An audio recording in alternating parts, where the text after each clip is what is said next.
Terima kasih sudah klik video ini. Kita akan selalu mengikuti perkembangan kasus Agus ini karena ini sangat menyita perhatian banyak netizen dan ada pro kontra. Menurut Andre, pelaku membaca mantra sehingga korban mengikuti keinginan Agus. Ada satu korban di pagi hari, itu ada gestur yang bisa kita katakan atau hipnotis kepada si korban di pagi hari. Misalnya dia mengatakan kayak gini, si pelaku mengeluskan kakinya kepada kaki korban, kemudian membacakan hal-hal yang berbau mistis kepada korban dengan bahasa pelaku sendiri, yaitu bahasa Bali, dan dikatakan mantra lah itu ya? Iya, baca mantra begitu. Kemudian setelah itu pelaku meminta korban untuk mengambil sebuah bunga di samping korban. Ada bunga yang diambil, maka gitu. Kemudian membaca mantra lagi. Sebelumnya polisi telah menetapkan Agus tersangka karena diduga melecehkan 3 orang mahasiswi. Meski Agus membantah melakukan pelecehan seksual dengan alasan keterbatasan fisik, polisi telah memiliki bukti untuk jadikan Agus tersangka.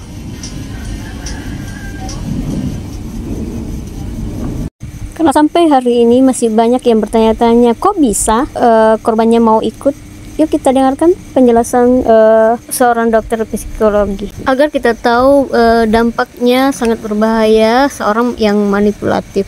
Mantra Agus Buntung dalam memperdaya wanita. Baru-baru ini lagi viral di berita tentang Agus Buntung yang tidak memiliki lengan tapi bisa melecehkan 15 wanita. Dan katanya ada mantra khusus. Namun ternyata setelah saya membaca di berita, mantra khusus apa sih yang dikatakan oleh Agus Buntung ini? Ternyata dia mengucapkan kata-kata yang menginspirasi perempuan, yang menguatkan perempuan, yang mensupport dan mendukung perempuan, sehingga akhirnya perempuan ini merasa dipahami, dimengerti, dan akhirnya mudah percaya kepada laki-laki. Nah, biasanya memang orang yang mudah melecehkan perempuan, biasanya mereka memiliki pola, mereka dapat menekan titik emosi. Kita kalau mau supaya lawan bicara itu bisa mendengarkan, maka kita harus menyentuh titik emosionalnya dia. Ketika otak yang berperan dalam emosi itu bekerja, maka seseorang itu kadang bisa tidak lagi memiliki logika. Karena otak untuk emosi itu lebih primitif daripada otak yang untuk kognitif, untuk berpikir. Ketika seseorang ditekan di pusat emosinya, maka dia kadang menjadi terbawa oleh perasaan dan tidak lagi menggunakan logika, sehingga mudah untuk mempercayai laki-laki. Di sini menjadi peringatan keras untuk para wanita untuk tidak boleh hanya sekedar mengandalkan perasaan, tapi juga harus berani untuk berkata tidak dan mengandalkan logika berpikir. Ya itu ya, dari kata buku ahli psikologi tadi ya, sangat jelas bahwa ini ada kasus seperti ini dan itu sangat berbahaya. Jadi kita dengan kasus Agus ini makin membuka wawasan kita untuk selalu berhati-hati. Ini ya rekaman Agus saat menelpon orang tua calon korbannya. Yuk kita simak. Jadi ini ada video saat Agus menelpon calon korbannya. Dan alhamdulillahnya bahwa si gadis ya, si cewek itu ngasih teleponnya ke ibunya. Jadi yang dikenal sudah bisa tahu bahwa ini tidak benar. Ini sangat bisa mengancam putrinya. Ini kita simak dialog si Agus ini dengan orang tua calon korbannya. Ya alhamdulillah nggak jadi sampai jadi korban ya.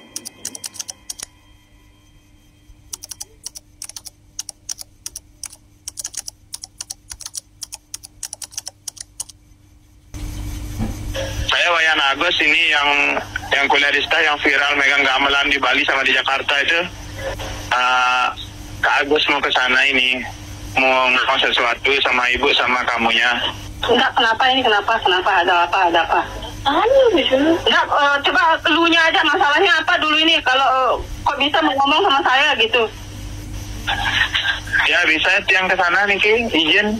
Nah makanya masalahnya apa dulu, kalau saya nggak tahu masalahnya nggak akan saya izinkan. Ini enggak masalah, Bu. Ya kalau bilang nggak ada masalah, berarti kan nggak perlu diomongkan. Betul. Jadi tuh rekamannya hanya sedikit aja yang di-spill ya.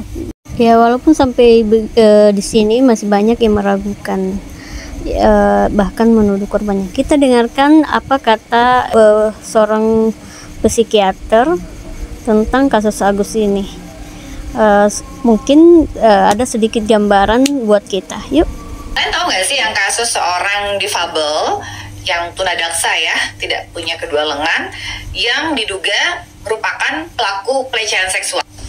Jadi saya baru banget nih pulang dari Studio TV One yang ngebahas tentang kasus itu salah satunya.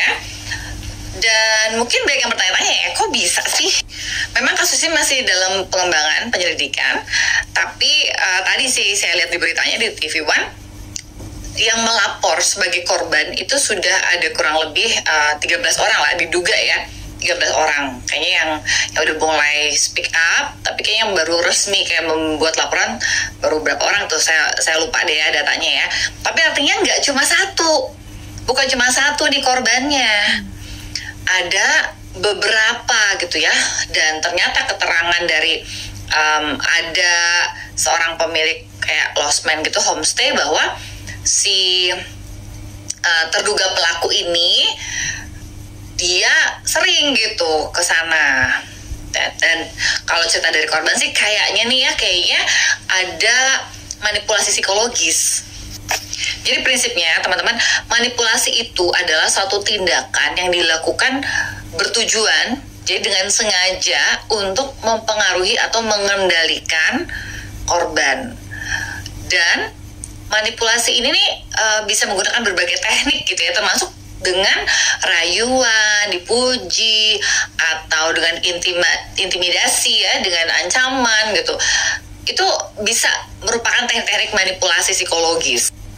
Dan seringkali nih ya, orang yang kalau misalnya ya dia ditangkap karena kasus ya pelecehan, nanti si pelaku seringkali tau nggak ngelakuin apa? Gaslighting. Jadi nanti dia akan mengungkapkan, loh gimana caranya? Terus kalau memang kita ke losmen, ke hotel, ya berarti kita kan mau sama mau gitu. Jadi membuat si korban kayak, aduh apa iya ya, apa gue salah ya, apa begitu ya kejadiannya sebenarnya ya. Ya ini teknik manipulasi yang bisa membuat korban bertanya-tanya tentang realita yang terjadi ya. Tapi you know what? Kejahatan seksual adalah kejahatan yang paling keji, super keji kalau menurut saya. Ya kenapa? Karena dampak psikologisnya bisa seumur hidup buat si korban. Jadi kalau memang terbukti seseorang itu melakukan pelecehan, kekerasan seksual, itu wajib dihukum seberat-beratnya sih. Soalnya korbannya itu akan mengalami dampak psikologis ya, traumanya itu seumur hidup. Anyway, semoga kebenaran segera terungkap ya dengan kasus ini, dan semoga korban-korban bisa mendapatkan bantuan psikologis. Dan intinya sih kita pengen agar kasus ini segera terungkap kebenarannya seperti apa gitu ya. Oke guys, take care. Saya juga lagi agak-agak speechless ya. Kenapa sih akhir-akhir ini banyak banget kasus yang aneh-aneh, yang what's wrong with Indonesian people saat ini, mungkin di dunia lah ya in general, tapi sekarang banyak banget kasus yang di luar nalar ya. Betul ya, kok kasus demi kasus pada bermunculan, dan itu aneh-aneh. Tapi justru dengan begitu apa yang kita lihat, kasus-kasus seperti kasus Agus Buntung ini, itu justru bisa memperlihatkan kepada kita bahwa memang ada yang seperti ini, dan itu dari dulu selalu saja ada orang-orang yang manipulatif seperti Agus. Dan dengan begitu kita bisa berhati-hati saat ini, dan itu banyak terjadi. Kasus seperti ini di luar negeri juga ada. Oke, terima kasih sudah menyimak. Bye, assalamualaikum.